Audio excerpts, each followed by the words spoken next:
오늘 본문에 야이로라는 사람이 등장하고 있습니다. 그는 죽어가는 딸을 둔 아버지였습니다. 예수님 당시에 많은 사람들은 예수님께서 병을 고쳐주시기를 간절히 원하고 주님을 찾았던 이들이 많이 있었죠. 아픈 딸을 둔 아버지라는 측면에서 본다면 야이로도 그런 사람들과 다를 바가 없었습니다. 다만 그의 사회적인 위치를 생각해 볼 때 야이로의 경우는 그것이 좀 특별한 일이었다고 생각할 수 있습니다. 22절 말씀에서 야이로를 이렇게 소개합니다. 회당장 중에 하나인 야이로라 하느니가. 야이로는 회당장이었다는 것이죠. 회당이라는 공간은 바벨론 포로 시대 이후로 성전을 잃어버린 이스라엘 민족이 함께 모여서 기도하고 율법을 낭독하고 또 선포하는 일종의 예배의 처소였습니다. 회당장은 말 그대로 회당을 책임지는 사람을 말하죠. 당시 회당에는 10명의 회당 관리자들이 있었습니다. 그 가운데 3명의 원로들이 회당장의 역할을 수행했습니다. 이 3명의 회당장들은 7명의 회당 관리자들과 함께 회당에 관한 모든 일들을 관리하고 책임을 지는 사람이었습니다. 22절 말씀을 다시 보면 회당장 중에 하나인 야이로라고 했습니다. 야이로가 바로 그 지역에 있는 회당, 그 회당을 책임지는 회당장 3사람 중에서 한 사람이었다는 뜻이죠. 회당장의 역할은 크게 보아서 2가지였습니다. 첫째는 예배에 대한 책임을 지는 이였습니다. 회당장은 공공예배를 주관하는 사람이었습니다. 성경 낭독자와 설교자를 지명하는 것이 회당장의 역할이었습니다. 둘째로 회당장은 관리자로서의 책임도 있었습니다. 회당의 건물, 그리고 회당 안의 기물들, 그리고 그중 가장 중요하다고 볼 수 있는 회당 안에 보관되던 두루마리 성경에 대한 그 관리를 총괄하는 역할이 바로 회당장에게 주어졌습니다. 성경에 나오는 또 다른 회당장들 중에는 소스데네라는 인물도 있습니다. 그는 고린도에 살던 회당장인데 바울이 전한 복음 때문에 고린도가 소란스러울 때에 그것에 대한 책임을 지고 매를 맞았던 인물이 바로 소스데네라는 회당장입니다. 사도행전 18장에 그때 이야기를 이렇게 기록하고 있습니다. 모든 사람이 회당장 소스데네를 잡아 법정 앞에서 때리되 갈리오가 이 일을 상관하지 아니하니라. 유대인들이 바울을 법정에 고소했지만 법정에는 마땅히 유대의 종교에 대해서 판결할 수 있는 법적인 근거가 없었습니다. 그래서 바울은 풀려나게 되었죠. 그런데 유대인들은 분이 풀리지 않았던 모양입니다. 그래서 바울에 대한 책임을 그곳의 회당장에게 물으면서 소스데네를 때렸던 것이죠. 그러니까 회당장은 유대의 율법과 전통을 지켜내는 일에 있어서 이와 같은 무거운 책임을 지고 있는 사람이었다고 볼 수 있습니다. 오늘 본문에 등장하는 야이로가 바로 그런 위치에 있었던 사람입니다.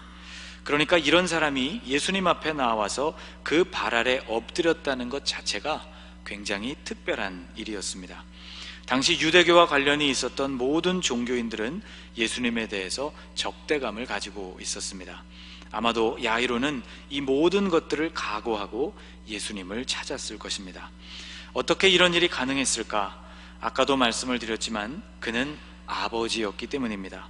딸이 회복될 수만 있다면 그는 무슨 일이든지 무릅쓸 수 있었을 것입니다. 예수님은 야이로에게 있어서 마지막 희망이었던 것이죠.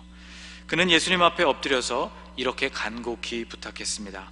간곡히 구하여 이르되 내 어린 딸이 죽게 되었사오니 오셔서 그 위에 손을 얹으사 그로 구원을 받아 살게 하소서. 주님 앞에 엎드려서 간절하게 구하고 있는 이 야이로의 모습을 보면 이 회당장 야이로에게는 믿음이 있었음을 알 수 있습니다. 예수님이 자신의 어린 딸을 살리실 수 있다는 그런 믿음이었죠. 그런데 오늘 본문을 끝까지 읽어보면 그랬던 야이로의 믿음은 잠시 흔들리는 모습을 보입니다. 야이로의 집으로 가시던 예수님의 발걸음은 중간에 끼어든 한 여성 때문에 지체되고 맙니다.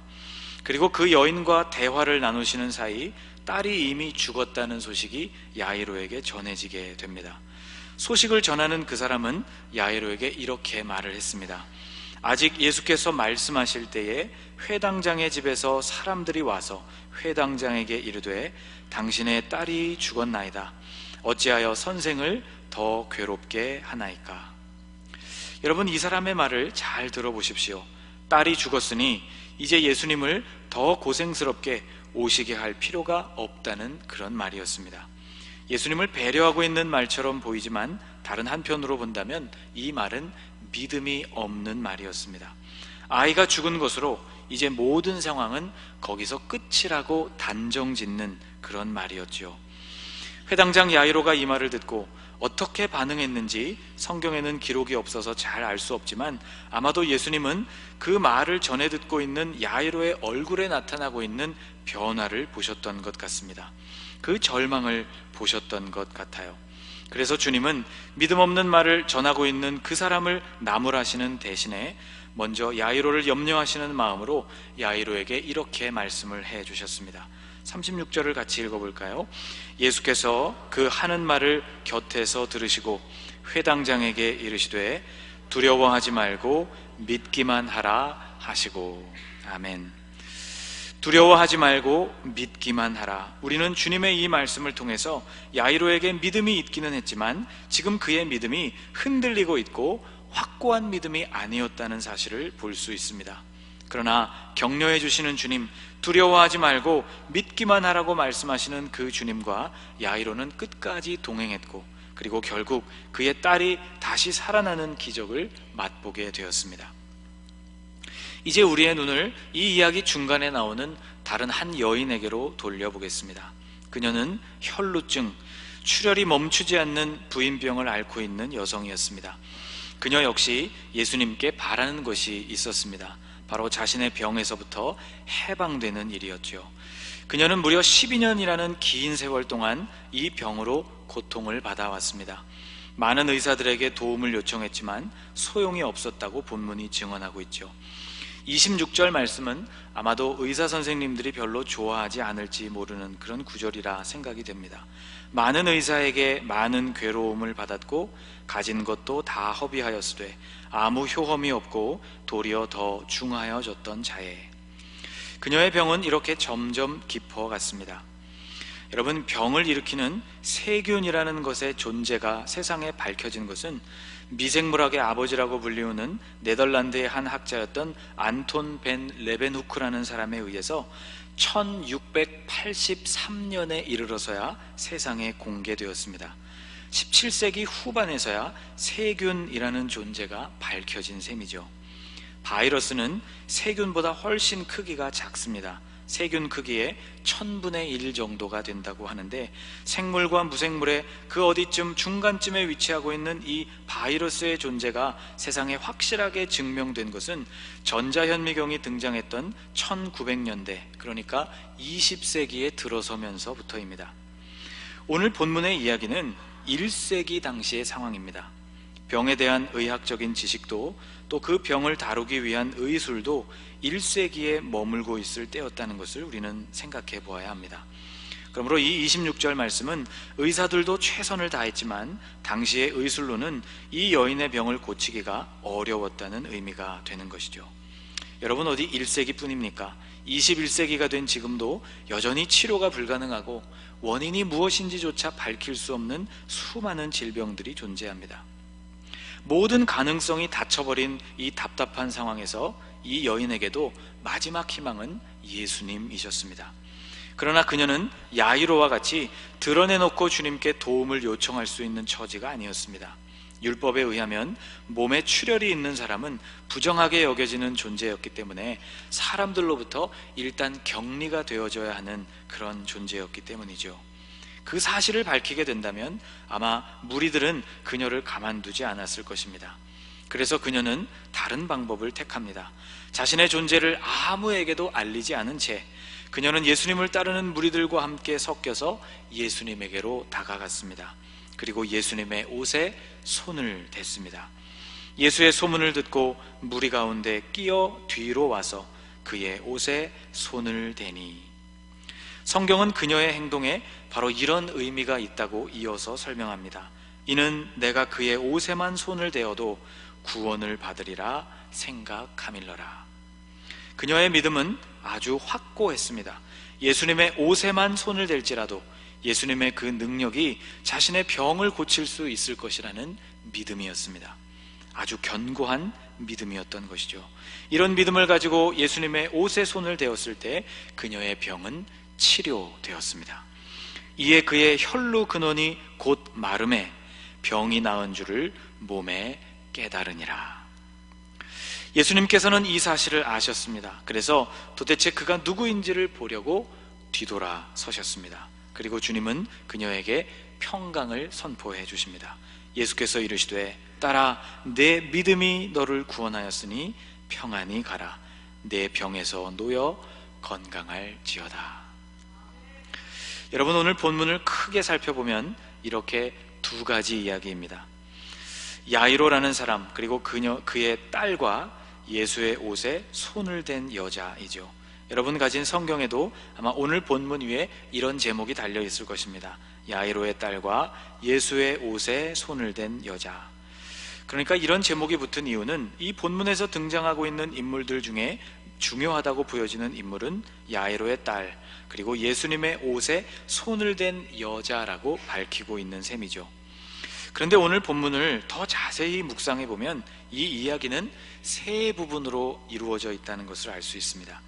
21절부터 24절까지의 이야기는 야이로의 부탁을 듣고 그와 함께 가시는 이야기, 그리고 24절에서부터 34절까지는 예수님의 옷에 손을 댄 한 여인의 이야기, 그리고 35절부터 43절까지가 야이로의 죽은 딸을 살려주시는 이야기가 됩니다. 이렇게 오늘 본문을 구분해 보려는 이유는 이 각각의 장면들에서 우리가 예수님에 대한 그들의 태도를 볼 수 있기 때문입니다. 이 세 이야기에서 우리는 사람들이 예수님을 대하는 태도가 각각 달랐음을 알 수 있습니다. 이런 태도의 차이는 곧 믿음의 차이이기도 합니다. 우선 이미 살펴본 야이로와 그리고 이름이 나오지 않는 이 한 여성을 정리해 보십시다. 이 두 사람의 믿음을 정리해 본다면 야이로의 경우에는 예수님의 허락을 바라고 예수님의 발 아래 엎드렸던 사람입니다. 믿음이 있었지만 아주 견고한 믿음은 아니었다는 것을 우리가 방금 살펴보았죠. 그 뒤에 나오는 여인은 예수님의 허락이 없었지만 믿음으로 주님의 옷에 손을 댄 사람이었습니다. 그녀의 믿음은 예수님의 능력을 신뢰하는 믿음이자 그 능력이 자신에게도 주어질 것을 굳게 믿는 견고한 믿음이었습니다. 오늘 우리가 살펴볼 마지막 인물은 오늘 본문의 마지막 부분에 등장합니다. 이 마지막 인물은 한 사람이 아니라 여러 사람으로 등장합니다. 여인과 대화를 마치신 예수님께서는 드디어 회당장의 집에 도착을 하셨습니다. 거기에는 가족들뿐만 아니라 이미 여러 사람들이 와 있었던 것 같습니다. 집안은 어두운 분위기였습니다. 그들은 크게 울었고 크게 통곡했습니다. 38절에 이렇게 전하고 있습니다. 회당장의 집에 함께 가사 떠드는 것과 사람들이 울며 심히 통곡함을 보시고, 12살 된 어린 딸이 죽었으니 당연한 일이었을 것입니다. 그런데 주님은 그들에게 이렇게 말씀해 주셨습니다. 들어가서 그들에게 이르시되 너희가 어찌하여 떠들며 우느냐? 이 아이가 죽은 것이 아니라 잔다 하시니. 여러분, 그 아이는 곧 살아나게 될 것이었습니다. 주님이 그를 다시 일으켜 주실 것이었습니다. 그러나 그 집안 사람들은 이미 모든 것이 끝났다고 믿고 있었습니다. 아이가 죽은 것이 아니라 잠자고 있다는 이 말씀은 이 소녀의 상태를 주님이 모르셔서 하시는 말씀이 아니었습니다. 잠자는 자가 일어나는 것처럼 내가 죽은 그 소녀를 이제 깨울 것이라는 그런 뜻의 말씀이었던 것이죠. 그러나 그들은 예수님의 이 말씀을 듣고 이런 반응을 보였다고 했습니다. 그들이 비웃더라. 여러분, 조금 전 제가 오늘 본문에 등장하는 각각의 장면들에서 예수님에 대한 사람들의 태도를 볼 수 있다고 말씀을 드렸죠. 이런 태도의 차이가 곧 믿음의 차이라고 말씀을 드렸습니다. 야이로는 예수님의 허락을 바라고 예수님의 발 아래 엎드리는 사람, 중간에 만났던 여인은 예수님의 허락도 없었지만 믿음으로 예수님께 손을 내미는 사람, 그러나 맨 나중에 나오는 이 사람들은 예수님의 허락하심, 곧 주님이 그를 살려주실 것이라는 약속의 말씀이 그들에게 임했는데도 불구하고 비웃는 사람들이었습니다. 그들은 선한 의도로 그 집에 모였던 것이 분명합니다. 아마도 야이로와 관계가 있는 사람들이 그곳에 모였을 것이고, 그들의 유일한 바람은 이 소녀가 다시 건강해져서 일어나는 일이었을 것입니다.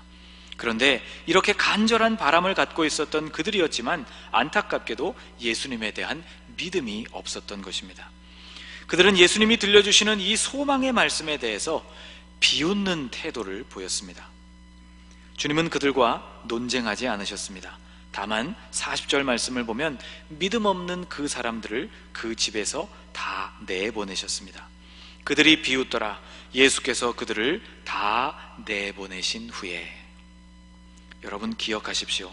예수님의 능력을 의심하는 자들, 예수님의 말씀을 비웃는 사람들, 믿음이 없는 사람들은 예수님과 함께 할 수가 없습니다. 그 후 이런 일이 일어났습니다. 41절입니다.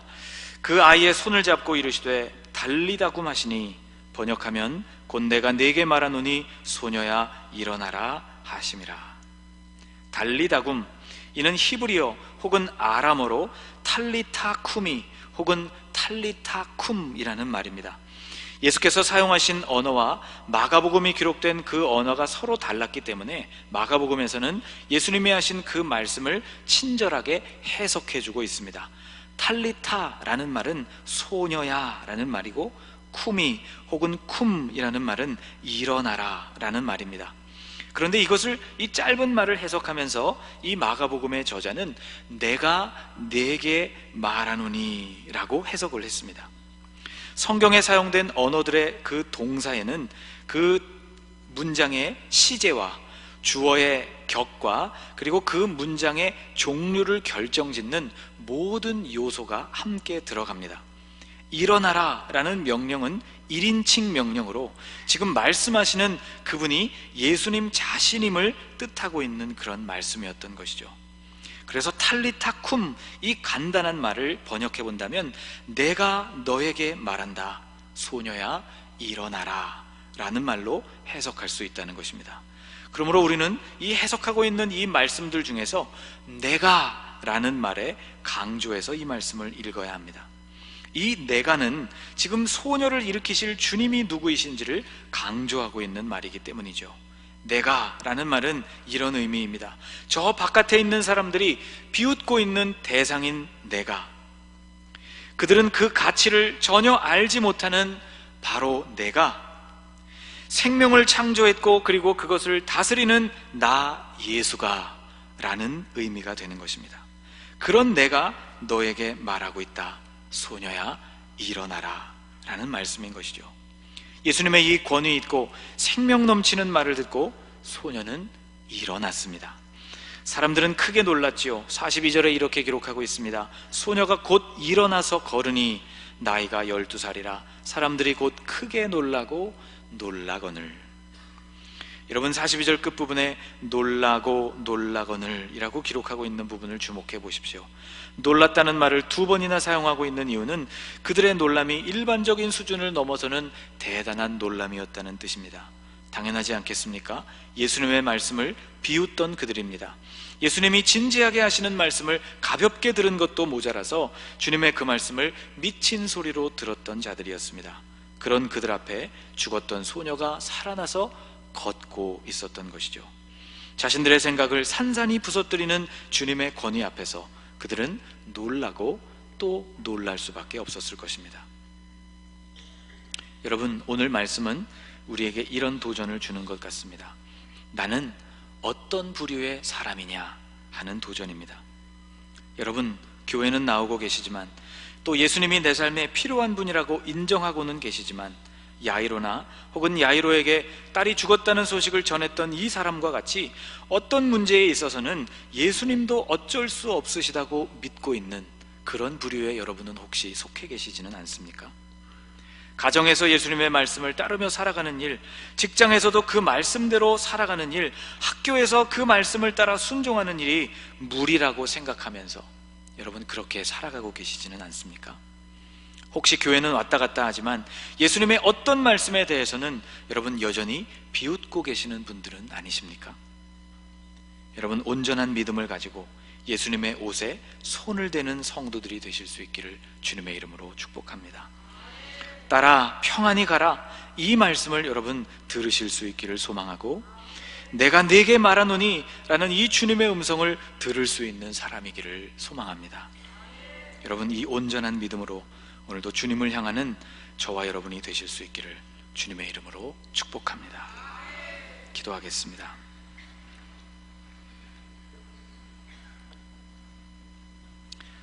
주님, 우리가 예수님의 말씀을 비웃는 때가 있었습니다. 성경이 허무맹랑하다고 생각했던 때도 있었습니다. 주님, 용서해 주십시오. 예수님의 말씀을 믿는다고 고백했지만 어떤 특수한 상황에서는 예수님도 어쩔 수 없다고 생각했던 때도 있었습니다. 용서해 주십시오. 주님, 우리가 혈루증에서 자유하게 된 이 여인과 같이 믿는 마음으로 손을 내밀어 예수님의 옷을 만지는 사람이 되기를 원합니다. 내가 네게 말하노니, 이렇게 우리에게 말씀하여 주시는 그 주님의 음성을 듣는 자들이 되기를 원합니다. 말씀하시는 주님께서 최종적인 권위자이심을 우리가 매 순간 인정하는 하나님의 백성들이 되게 하여 주옵소서. 그래서 주님이 들려주시는 놀라운 말씀을 듣고 우리의 생애에도 하나님의 생명의 역사가 나타나는 하나님의 자녀들로 살게 하여 주옵소서. 예수님의 이름으로 기도하옵나이다. 아멘.